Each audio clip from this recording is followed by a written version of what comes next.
السلام علیکم ناظرین گرامی۔ سندھ کی تاریخ طویل ہے، بہت سے مختلف لوگ یہاں رہے ہیں۔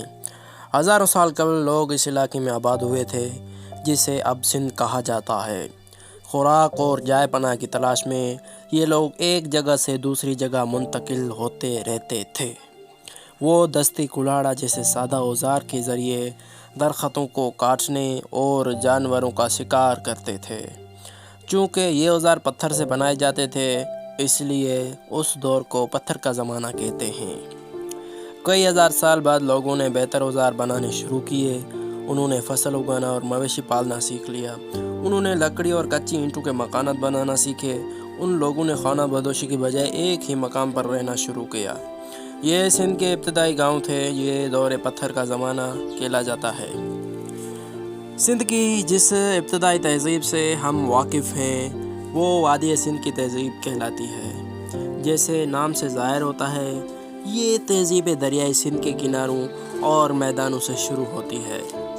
1922 میں دریائے سندھ کے مغربی کنارے پر لاڑکانہ کے قریب رہنے والے لوگوں کو کچھ پرانے سکے اور اینٹیں ملی۔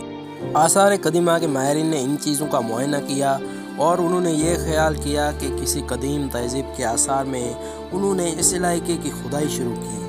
اس کھدائی کے نتیجے میں پتہ چلا کہ تقریباً 5000 سال پہلے لوگ دریائے سندھ کے کنارے آباد ہوئے تھے۔ انہوں نے وادی سندھ کے ابتدائی شہر آباد کیے تھے۔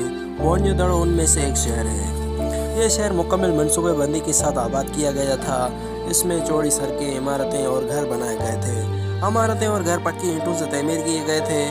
یہاں پانی کے لیے کنویں تھے اور مکمل نکاسی آب کا انتظام تھا۔ ان کے گھروں کے اندر کئی زیورات، کلدان، پکانے کے برتن اور اوزار جو مٹی، پتھر اور تانبا کے بنے ہوئے تھے پائے گئے۔ بچوں کے کھلونوں کے آثار بھی ملے۔ یہاں سے پتھر کی مہریں جن پر تصاویر اور تحریری کندہ تھیں پائی گئی ہیں۔ ماہرین اب تک ان تصویر تحریروں کو نہیں پڑھ سکے ہیں۔ موہنجو دڑو کے لوگ زیادہ تر کسان تھے۔ وہ گیہوں، چاول اور جو کی کاشت کرتے تھے۔ یہ لوگ ہنرمند تھے اور اچھے تاجر بھی تھے۔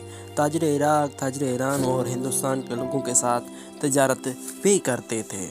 اپنے آغاز کے 800 سال بعد وادی سندھ کی تہذیب ختم ہو گئی۔ ہم آج تک نہیں جانتے کہ ایسا کیوں ہوا۔